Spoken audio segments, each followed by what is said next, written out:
Welcome to the Kindness Project, the podcast designed to share stories of kindness and share how kindness can make positive change in our world, one small act at a time. This time on the Kindness Project, band names, restaurants, and we have part one of our interview with Holly Price Manish Nanda from the Westminster Drug Project. Hello. Hello, how are you?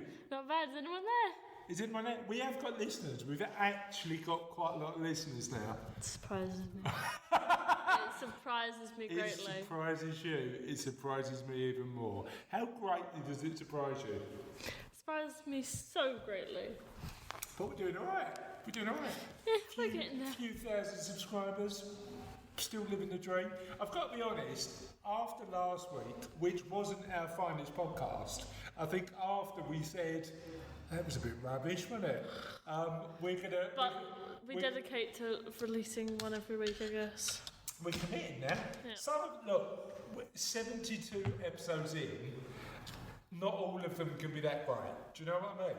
So some of them are great because we are sleep deprived. You know what? The Barry and Beryl episode is a key highlight. Barry and Beryl is a classic. But genuinely, we've got to be in the mood. So either we need to be quite excitable and quite energetic, and that might be either due to lack of sleep or actually feeling quite fit, healthy and rested. The best ones are the ones we do late at night and early in the morning. True. And that's the reason. Either we're too tired or full of energy. We're too tired to have a brain to mouth filter, or we've got so much energy we can come up with some funny things. That makes a good podcast. Just a lack of a brain to mouth filter. Yeah. Anyway, should we actually start the podcast as we normally do with an introduction? You can go first. I am joined by the chopstick queen of Raynham. It's Charlotte Dames. I'm joined by the lead vocalist of Chris and the Slippery Humans. Oh, that is a band name. Chris and the Slippery Humans. I'm glad you like it. You picked it yourself. Did I? Yeah, like a month ago. What? Random band name generator. Right. While you're talking to the audience, I'm going to get random band name generator. So, audience, what do you want to talk about? Are we talking about the environment? Are we talking about Brexit? Are we? No, definitely not. We are definitely not talking about Brexit. Honestly, I'd be surprised if they solved it before I was an old lady. Well, we did say that we wanted it solved by the time we got back from Japan, and they weren't having any of it. We got back and it was just worse. It was worse, not even solved. And now we're into a bunch of, frankly, potentially pointless European elections. But let's not even go there, because we don't do politics on this show. This show is about good news and stuff that's going to be quite entertaining. So, this is the names that I'm going to. We're gonna go completely random, and see what band name comes up for you. Are you ready? Right, and we'll do it a few times. We'll put the O in. We'll do it a few times and see how we get on. Are we ready? Yeah. Write me some band names. Here we go. Amazing Play, Charlotte Wonder, Charlotte and the Hats 5, Charlotte and the Moon Panic,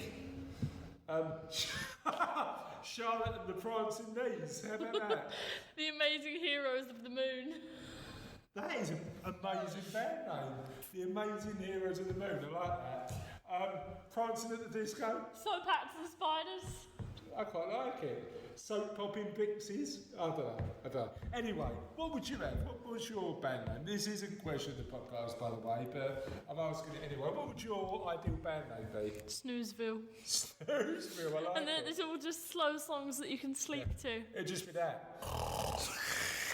It'd be me playing my ukulele and I fall asleep halfway through and it's like...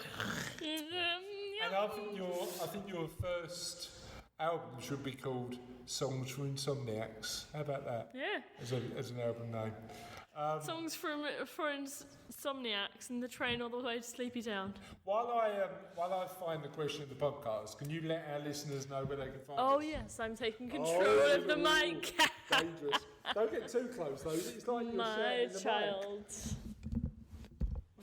Okay, so you can go on Facebook, and there's a magical thing called the search bar. I don't know if you've heard of it, but it's magic. No, never heard of it. And you just search us in there because we're so famous. We should come up first thing. I don't know if you do, to be honest, but it's fine. Okay, Twitter. We've got a niche audience, Charlotte. A niche audience. There's a few. They of them love out us. There. Yeah, they do. Okay, and then Twitter, it's like it's at Holly Kindness, and I think that's what it is. Email Ola at thekindnessproject.co.uk. with an H. Yeah. And Instagram. Ola Kindness, we do it. It's at Ola Kindness. Yeah. You know what? I need to get a bit more Instagram in my life because, I've got a bunch of amazing photos that I just don't post anywhere. And I'm never off Instagram. Instagram's the place to be for that, isn't it? Yeah. I don't know. You tell me. Yeah, it's good. Cool. Well, I'll give the old industry a bit more of a go. Finally found the question. This week's question of the podcast. It's another theoretical one. Oh God, we never get any good responses on these. I think this one's slightly different. You decide to open a restaurant. What would you name it? What would the signature dish be? And how would you make it unique? What would your answer be? I don't know. We make great dishes out of people's leftovers. Oh! What would you call the restaurant? I went all carry on there, didn't I? Oh! What would you call the restaurant? Great Remains. Right.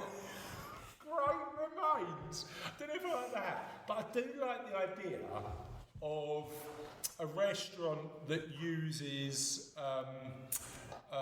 the remains. Like you bring in yesterday's dinner and we make you something out of it. Well, that could work, but I don't know if it would. Here's some spag bowl. What are you going to make out of that? Bit of spag bowl.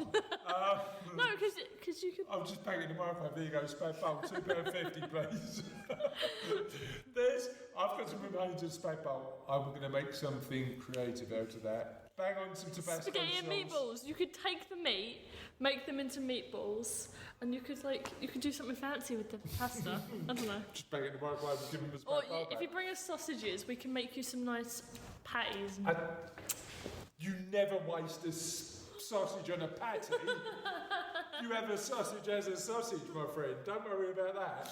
The best upscaling of a sausage, wrap it in bacon, pigs in blankets. We all know that.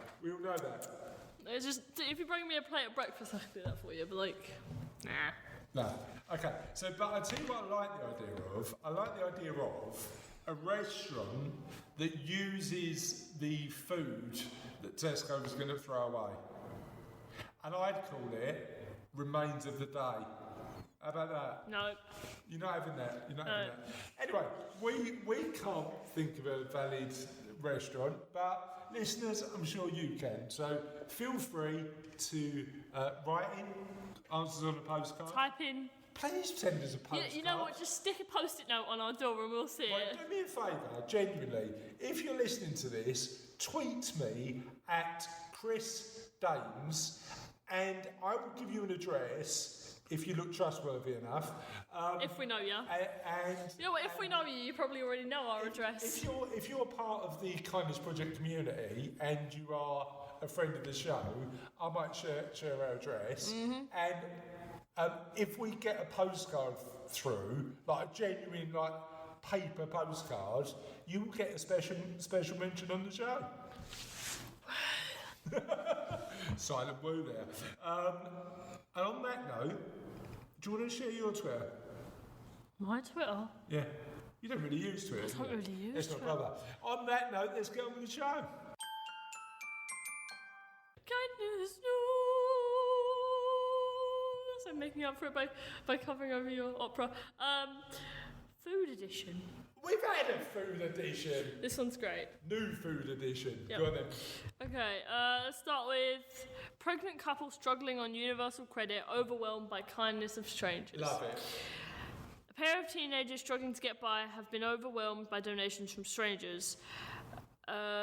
They're both 18 and they were forced to live on dry toast for 3 days because they were so poor. Oh no. The couple who were on universal credit fell on hard times when one of them went on sick leave from shelf stacking at Asda, a general result of general anxiety disorder. Okay.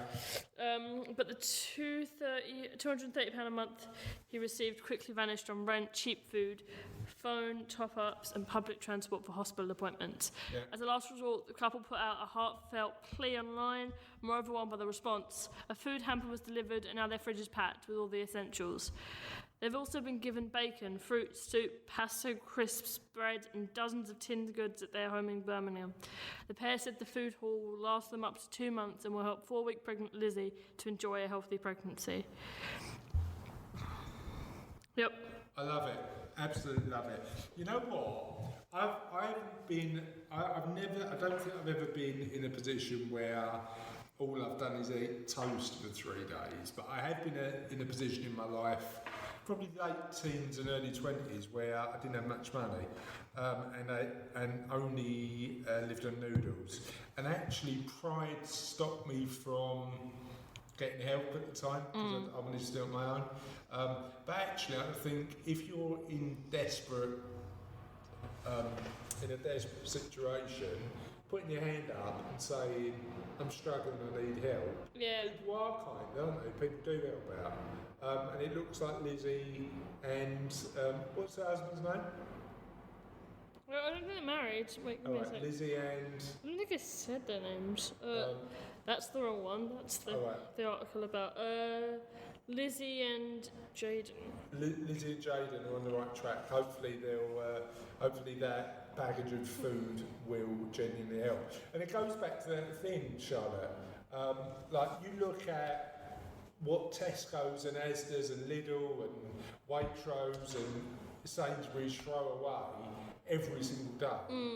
I often wonder whether that could be how much of that, number one, gets binned, how much of that could potentially go to a food bank and redistributed. Yeah. And if there's a smarter way of getting that food into the hands of people who really need it. Because let's be honest, how many times, I mean, you and Mum love the whoopsie counter at Tesco's, don't you?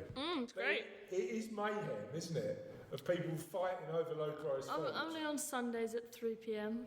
Okay, what happens on Sundays at 3 p.m? They put everything out Right. at discounted prices and people literally fight for it. But I don't know whether they put everything out. I don't know whether some of it, like the baked goods or stuff like that, go automatically in the bin. And whether No, the baked goods come out. Yeah, but that's that day's baked goods. How about Wednesday's baked No, goods? it's Monday to Saturday baked goods. Yeah, so I don't know whether there's a better way of getting that stuff out there. Yeah. Not sure.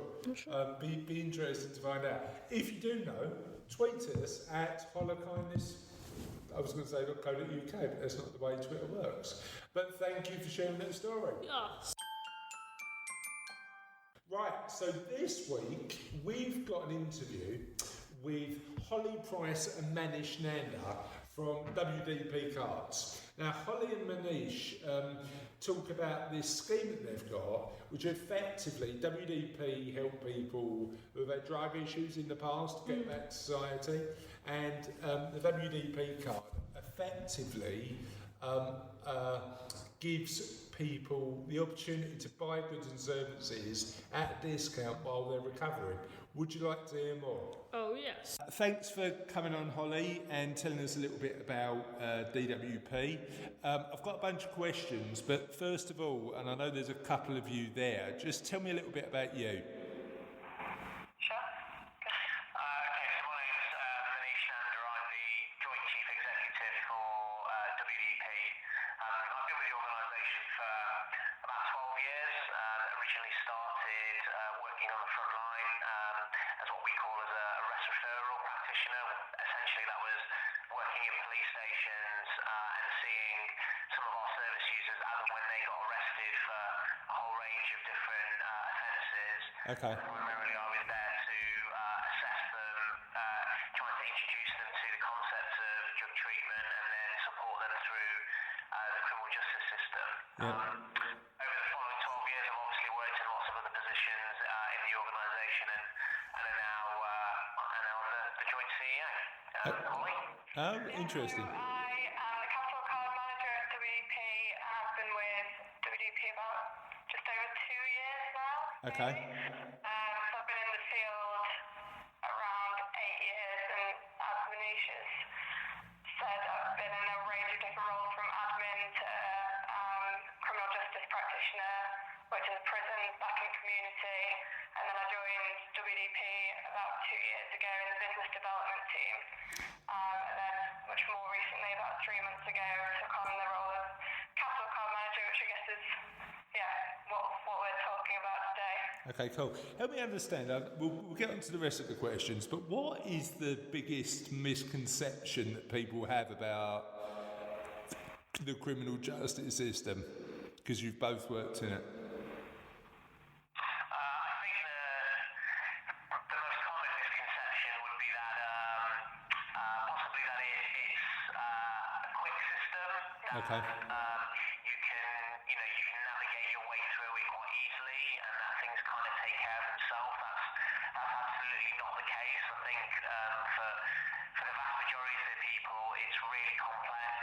Yep. It's very cumbersome, and without people there to support you as you go through it, you can make some really, bad decisions because you're ill-informed that could, effectively really go against you when you go through different parts of the criminal justice system. So that for me would be one of the areas where I don't feel as if generally the general public would understand that it's really complex. Okay. It's not very swift. Okay, and what for both of you, what made you make the transition from working sort of at the front line, so to speak, to working with WDP? I guess for me, it seemed like a bit of a natural progression, really. So I started out in admin Okay. about 8 years ago, and then I kind of worked through a range of the different frontline positions.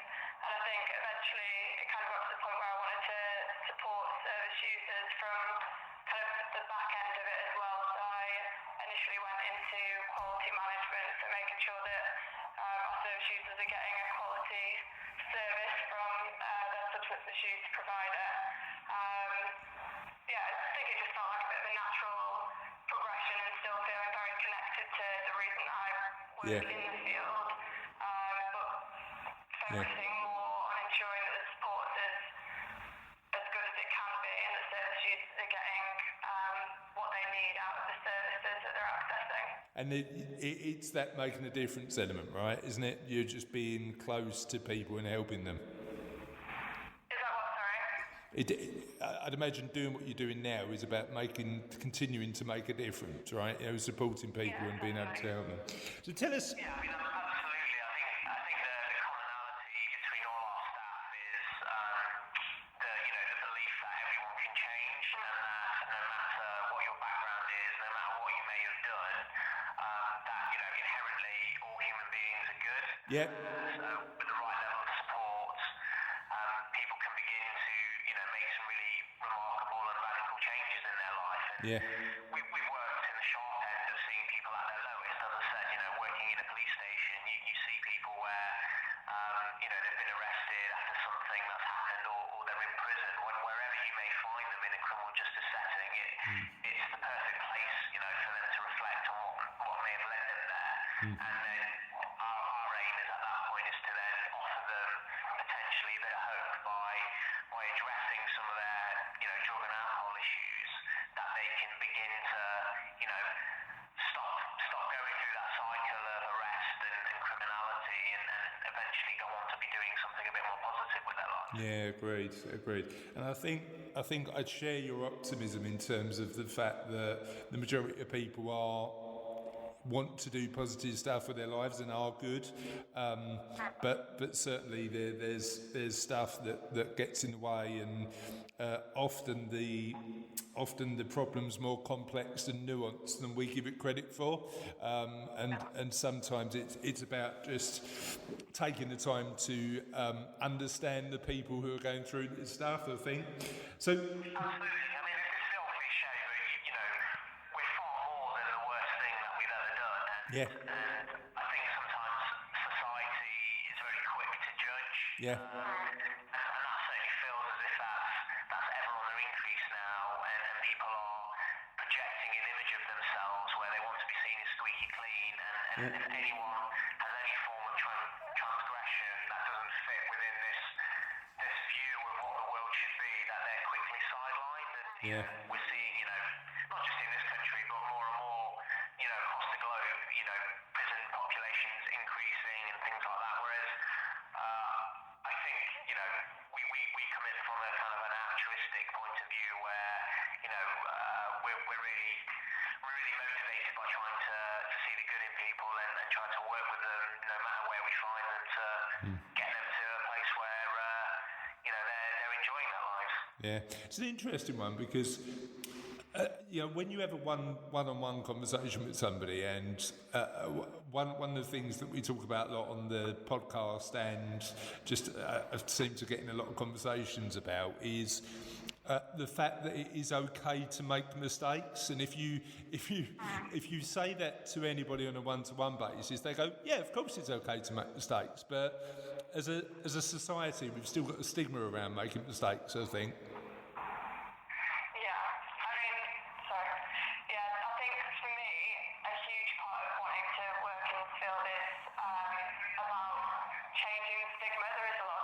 Attached to substance misuse generally, and those with the criminal justice in their history. So I think the capital card is particularly exciting for me as a project because that is exactly what we're doing. Changing perceptions. With the capital card is trying to break down the stigma and actually reconnect those that are in a difficult time in their lives back into society through doing positive things that you or I might take for granted on a daily basis, like going to the cinema or going to Nando's for a meal. And again, working with those organisations or companies who are offering us something for our service users by letting them know that not everybody who uses drugs or alcohol is going to cause an issue in your place of work. And that's definitely the feedback that we're getting at the moment from a lot of our spend partners, is that actually our service users are coming in and are just so grateful, and generally have more issues with kind of the general public than our service users coming in and getting a cinema ticket in exchange for the points that they've earned through positive activities for their recovery. Yeah, no, I see that. So tell us a little bit about WDP and how it started. Sure.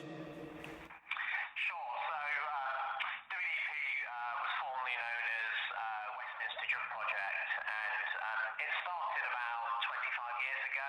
Running from a very small service on Harrow Road in Westminster. Initially essentially as a harm reduction charity, working with injecting drug users and stimulant users, maybe using crack, and basically taking a non-judgmental approach in understanding that people are adults, they make decisions, some good, some bad, some indifferent, and our role is not to judge, but to actually support people that are currently using drugs, to give them advice to then make decisions and hopefully to get to the point where they're making more informed decisions about the drugs that they use. So that if they are going to continue to use drugs, that they use in the most safest way possible.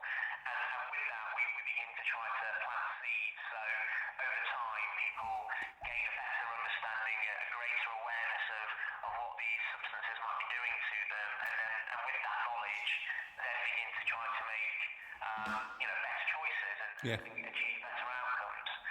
Fast forward 25 years, we now find ourselves working across London. We're probably the largest drug and alcohol provider in the capital, and we also work in some of the other neighbouring counties, some of the home counties, and now we're growing a bit more nationally. So from the 1st of April 19, we're going to be launching a service in Cheshire West and Chester. Basically taking all the work that we've done in London and the South East up to the North West and trying to do the same type of work up there. So very exciting times for the organisation. Yeah, it sounds like it.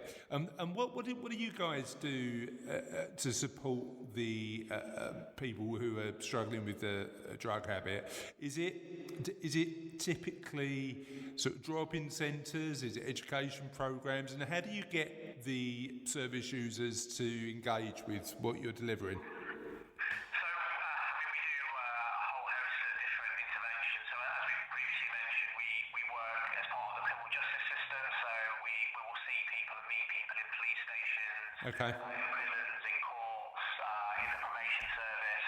But also, we have a number of community services as well. So, by and large, we are commissioned by local authorities Yeah. to provide substance misuse treatment on their behalf to local residents.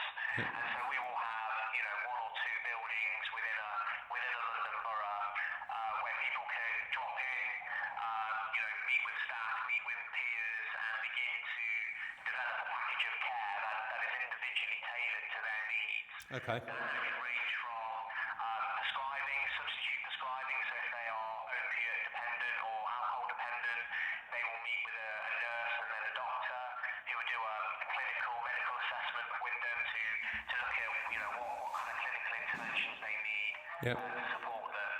And then we have a range of what we call psychosocial interventions, and that can range from things like counselling, CBT, to group work or one-to-ones, and that's then working on more the kind of the psychological side of things to support people in overcoming some of the issues. And I mean, by and large, what we see is the vast majority of people, although they present with a substance misuse issue, might have lots of other underlying Yeah. problems, and that can range from mental health, Yeah. to housing issues such as homelessness. Yeah. It could be domestic violence. Yeah. The list is endless, really. Yeah. What we see is that one person's substance misuse is more or less symptomatic of something else. Yeah. Gotcha. Affecting them in their life. It very rarely is that the Yeah. only issue. It's never that. It's never usually that in isolation, right? It's that compared with other contributing factors. Absolutely. Yeah. Okay, no, that's fair. So it sounds really exciting in terms of the expansion as well, and it sounds like the WDP's expanding really to support more people. Help me understand. I'd imagine there's also a lot of collaboration with other partners, isn't there? So you talked about the criminal justice system, mental health support people, and that you tend to find that you've got to work in collaboration with a lot of people to support your users. We wouldn't be anywhere without the partners that we work Yeah. with. So, a big part of our role is filling the gap. And Yeah. there's lots of different statutory services out there that, Yeah. like the police, the NHS, your local authorities, and, they will be there and have a vital role to play. But unfortunately, not always are they as joined up as they should or Yeah, should be. gotcha. Yeah. And what we can do as a charity, less held back by the types of bureaucracy that the NHS or Yeah. a police service might encounter. We're able to be quite nimble and get in there and make those links, create partnerships, and try to be a bit forward-thinking, innovative in the way that we work. Yeah. And I think that type of innovation is obviously then what's led us to The capital card. the idea for the capital card. Yeah, cool. We'll talk about the capital card in a minute, but just so I've got a bit more understanding of the organisation, what's the most, what do most service users get access to in terms of your suite of services? What do they tend to speak to you guys about the most? The what, sorry? So what are they, the people who come for you to help? Is it the emotional support they're there for? Is it what services, as part of what WDP provide, do your service users use the most? I think it totally depends person to person. Okay. Really. As soon as someone comes into one of our services, they get a full comprehensive assessment, and that's kind of where we look at the individual holistically, so looking at every So you do an individual assessment, right? tailoring the support that we offer them Yeah. based on that. Anybody who comes into our services for structured support, Okay. in our case, the key word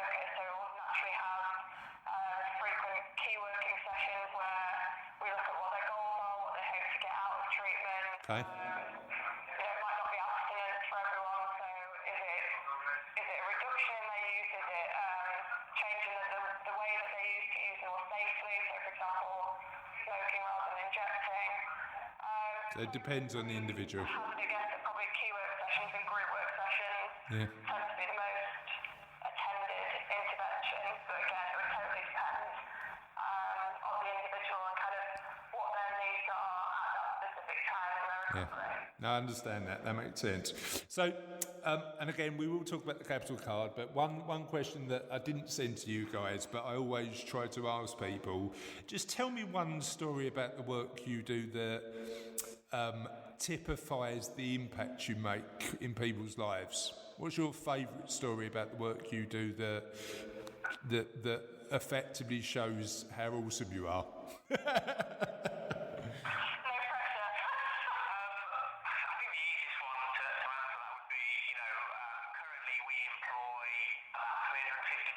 Okay. And a significant proportion of those are actually people that have some experience of recovery themselves. Okay. And that might be that they at one time in their life have accessed our service or another service delivered by a similar type of organisation, and they've got through whatever challenges that they may have faced in their own personal life, and then come out the other side, and invariably what we find is those people then really have a desire to want to give back. Yeah. And initially they may start out as what we call as a peer mentor or as a volunteer, where they will they'll give up their time anywhere between 5 to 10 hours a week, and then over a period they begin to access lots of the training that we have on offer. Okay. And through that, from spending some time in the service as a volunteer, coming into our offices for some of the training and development side, over time they then acquire the skills that, they're really kind of ahead of the pack when a paid job becomes available. And, we're incredibly proud now that, as I said, a significant proportion of our workforce is derived from, from people that may have previously used our service. Yeah. And now they're, amongst, some of the best staff members we have. And now seeing people that have overcome it themselves and now giving back and supporting other people, that I think that in itself is a really powerful example of the transformative nature of what we do. Yeah, great. We've gone from supporting people with a dependency to then helping them along their journey and then essentially giving them the tools to help them to help other people. And so that, meeting people all the time that, have started out in one position and now find themselves in another, that's really that's really the mark of the organisation. We will trust in someone, we will give them opportunities and give them what they need to progress to the next level, be it service users or members of staff. And I think the interesting thing about that is having people who work with you that have been on that journey is a really good insight for the people who are using the service currently, I'd imagine. You've got people with practical experience who have said, look, it's not easy, but this is possible.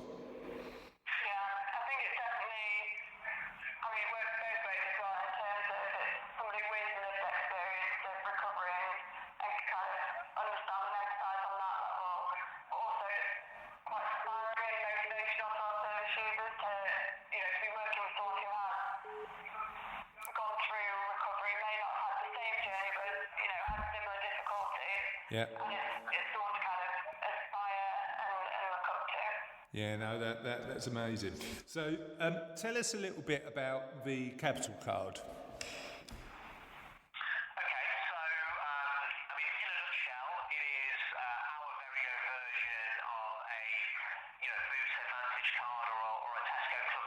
Yeah. What we do is, we acknowledge that everyone is a consumer. Everyone likes something for free.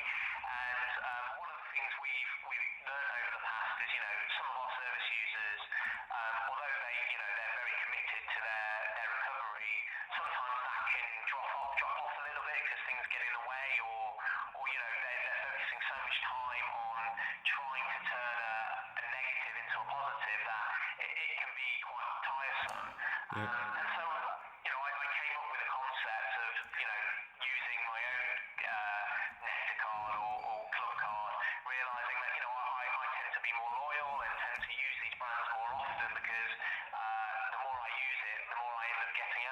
And I kind of applied that principle to the work that we do here. So I spent some time when I was working in the front line speaking to our service users and finding out about what motivates them to come to appointments and, get out of bed to come and talk to me for half an hour or 45 minutes about why they've used drugs for the past week. And as much as I'm a nice person, it wasn't always the option of meeting with me. It was what else they might get out of it, and that might be support with housing, it might be support with their benefits, it might be support with finding a job, whatever it may be. There was always something else that they wanted. So that led me to think, what more can we offer as a service? And realising that we're a charity, how can we use our charitable status to get more for our clients? And in an environment of shrinking budgets, I have to think creatively. So it started off very simply. I worked in Hackney, and across from where my service was, there was a barber shop that I used to go to. And over the months of going there, I got chatting to the owner, and he knew that I'd worked at the service, the drug service as he would call it. And we just got to talking about the work that we did there. And he'd been running that shop for 25 years in Hackney, and he'd seen all sorts of people come and go, and had an investment in the local community. And I mentioned to him that, as a fee-paying customer, I come in and really like a haircut and a wet shave. It makes me feel much better. Would he be, inclined to offer that type of service at a discounted or a free rate to some of our chaps who are coming out of prison?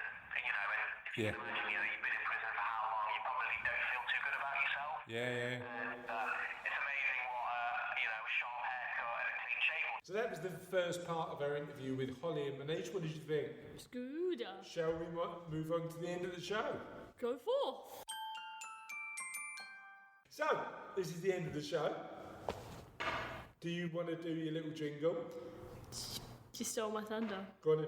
You stole my thunder. I'm giving your thunder back to you. Tis the end! I think you may have just broken the microphone. Oh, poor baby. Poor baby. Poor baby microphone. Just done it again. The thing is, what Charlotte doesn't realise is when we're recording, I've got the recording software on my computer, and I can see these spikes, and literally the screen just went, ah! I've just done it. I've just done it myself. I reckon we should have a new. I reckon we should have a new segment. Scream of the week. This is my one. What's yours? Not too loud. Do not break my software. That's not a scream. That's more of a clubbed seal limping back to the beach. Right. So, it's not the end. It's never the end. Are you back with us, or are you just going to head back the tape for a little while? Why are you making that? That's more of a screeching cat, isn't it? Yeah, it's the sound a cat makes when you accidentally step on it. Are you speaking from experience? That's the noise the sound make when you accidentally step on it, or so my friend told me.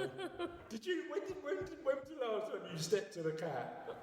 I haven't ever stepped on a cat. You've never ever stepped on a cat? Fell on a cat once. Wait, right, hold on. When did you fall on a cat? I don't know. But I remember tripping and landing. It was like right there. Right. Ages ago. Right. So what happened to this cat? Ran away. It ran away. Ran away. How could he run away if you'd fallen on it? Because I was getting off and the cat ran. Okay, so you arched your back like a cat. And the cat went out. Okay, fair enough. I've never ever fell on a cat. How have you fell on a cat? I haven't. I've lived 41 years and you've lived 15 years, and you're the one who's fell on a cat. I've fallen on everything. What do you mean you've fallen on everything? I fall over all the time. Right, what's the weirdest thing you've fallen on? I'm going to have to rewrite next week's the podcast. I fall off a lot of chairs, like even normal chairs. I fall off normal chairs. I'm just sitting there normally, like a normal person would, but it's very difficult and very fidgety, and I just kind of, all of a sudden... Just fall off. Yeah. So, right. I just kind of slide off the edge. You have now created next week's question of the podcast. What's the strangest thing you've either fallen off, on, or over? That's next week's question of the podcast. And I've never fallen over a cat. What is... I've never fallen... I didn't even fall over the cat. I fell over a rock and fell on the cat. Are we living in some sort of wasteland, not the edge of London? How did you fall over? What? Where? Where did you fall over? Down the road. Down the road. Right, we're talking more about this next week. But for now, you've just written this week's intro, Charlotte. Well done. She falls on everything, including cats. But for now. Right, I'll do the intros. I'll do your intros, thank you very much. But for now, last week's question of the podcast, the cat killer, is... Didn't kill the cat, just maimed it, tiny bit. You're like the Thanos of cats. No, he wiped out half the population of the people. All right. Spoiler! Right. So everyone knows. It was like the biggest spoiler film of all time. This week's question of the podcast. I haven't even seen the end of the film and I know it. Was quite a nice one. People liked it. What would you love to be remembered for? And cheese. Cheese. Being the cat squasher extraordinaire. And we had a few comments for this one. Not our best week, but decent enough. Roberta White said, I'd like to be known as being a kind, caring person who helps others. Do you want to do the next one? Stuart Winder? Yeah. Winder. Stuart Winder. Stew boy, Winder. Winder. We don't know whether your name's Winder or Winder or Winder or Winder. No, Winder. Wind down the window. So, Stuart Winderwine. Like to be known as being kind, generous, and funny. Well, your name's certainly funny sometimes. Stuart Winderwinder. Winderwinder. I'd go for Winder, and you go for Winder. You say Winder, I say Winder. Let's call the. I actually understood that. Oh, good. I'm glad you got that reference. I don't know where it's from, but I got that. Russell Dames, friend of the show, not such a Dames. Deems Dums.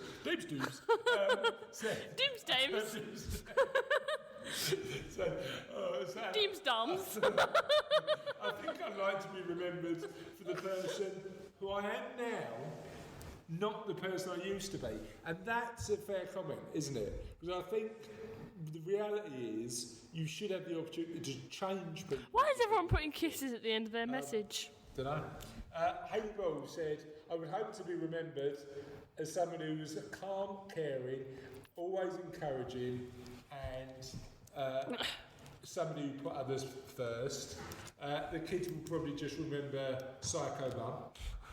And John Cook said, just to be remembered is nice, as insignificance is a huge fear, but if for something specific, then for being a good, honest person. Nadine said... Stevenson? Yeah. Stevenson?